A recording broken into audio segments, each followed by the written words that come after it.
The world of the Spirit. In a conversation, one of the saints told me, after death, all souls enter the world of the Spirit and dwell either in darkness or in glory and light, depending on the degree of their spiritual growth. No one can enter the spirit world with a physical body, except for Christ and a few saints whose physical bodies are changed into glorified bodies. However, there are a few who are allowed to enter the spirit world or visit the heavenly realm while they are still living on earth.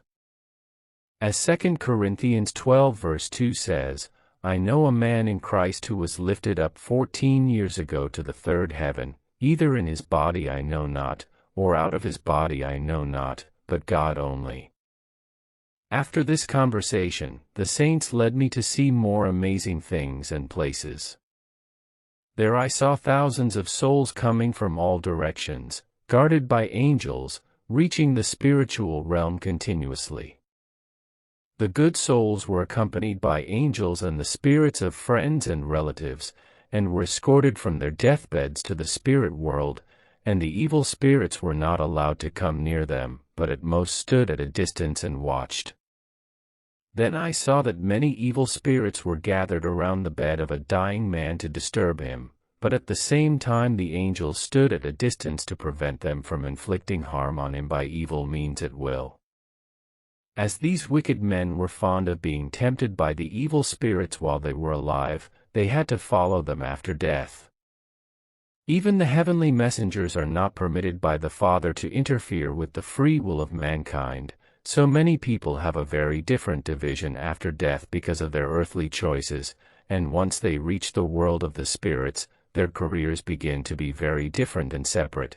Those of good character enter the light, and those of evil character go in the direction of darkness. The people of light.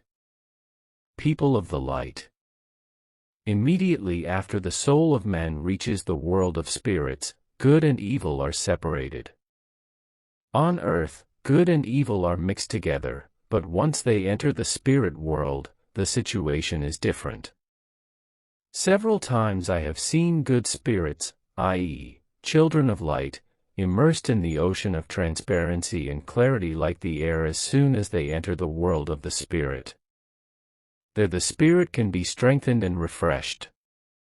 In this mysterious water, the good spirit is able to move freely as if it were outside in the air. What is more amazing is that the good spirit is never drowned or moistened in this ocean, but is unbelievably cleansed, renewed, and made whole, and then enters the glorious heavenly realm, where it lives forever with the beloved Lord and enters into intimate spiritual fellowship with countless saints and angels. The people of darkness. Unlike the former, the souls who have lived an evil life on earth cannot live in peace with the people of God's light. On the contrary, when they enter the spiritual world, they are often distressed by the fact that they have no place to hide their sins from the light of glory, and they try to hide themselves even more in order to avoid the responsibility they have to bear because of their unclean nature.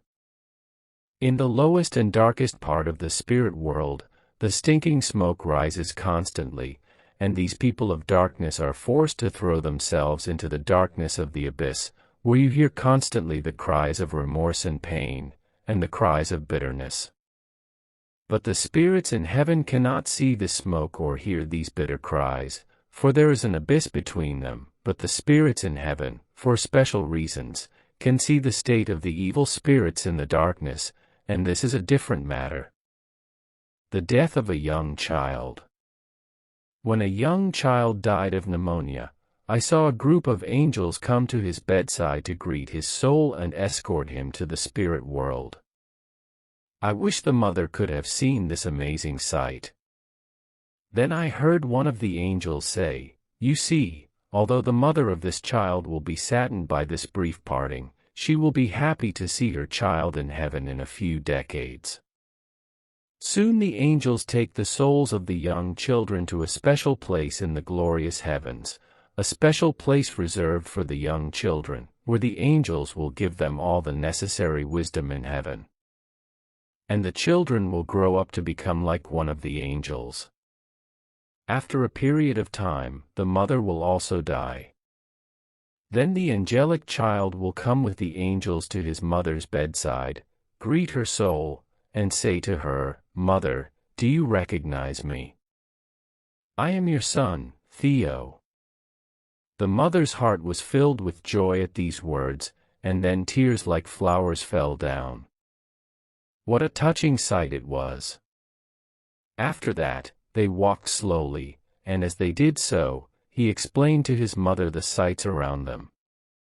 When they came to a place where they had to stop, he waited with his mother until her appointed time had come and she was allowed to enter heaven, and then he accompanied her to ascend to the higher realms.